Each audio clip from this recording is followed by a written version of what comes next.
சங்கீதம் 66. ராகத்தலைவனுக்கு ஒப்புவிக்கப்பட்ட சங்கீதமாகிய பாட்டு. பூமியின் குடிகளே, நீங்கள் எல்லாரும் தேவனுக்கு முன்பாக கெம்பீரமாய் பாடுங்கள். அவர் நாமத்தின் மகத்துவத்தை கீர்த்தனம் பண்ணி அவருடைய துதியின் மகிமையை கொண்டாடுங்கள். தேவனை நோக்கி, உமது கிரியைகளில் எவ்வளவு பயங்கரமாயிருக்கிறீர்!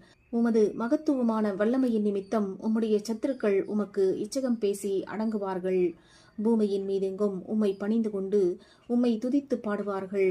அவர்கள் உம்முடைய நாமத்தை துதித்து பாடுவார்கள் என்று சொல்லுங்கள். தேவனுடைய செய்கைகளை வந்து பாருங்கள். அவர் மனுபுத்திரிடத்தில் நடப்பிக்கும் கிரியையில் பயங்கரமானவர். கடலை உலர்ந்த தரையாக மாற்றினார். ஆற்றை கால்நடையாய் கடந்தார்கள். அங்கே அவரில் களி கூர்ந்தோம். அவர் தம்முடைய வல்லமையினால் என்றென்றைக்கும் அரசாளுகிறார். அவருடைய கண்கள் ஜாதிகள் மேல் நோக்கமாயிருக்கிறது.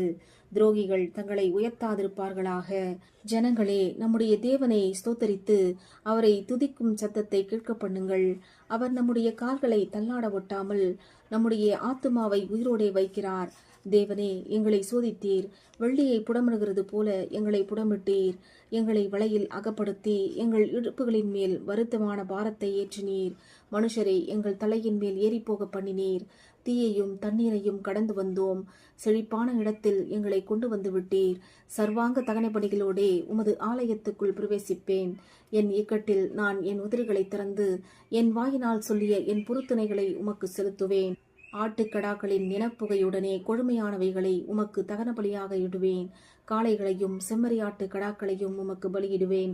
தேவனுக்கு பயந்தவர்களே, நீங்கள் எல்லாரும் வந்து கேளுங்கள்.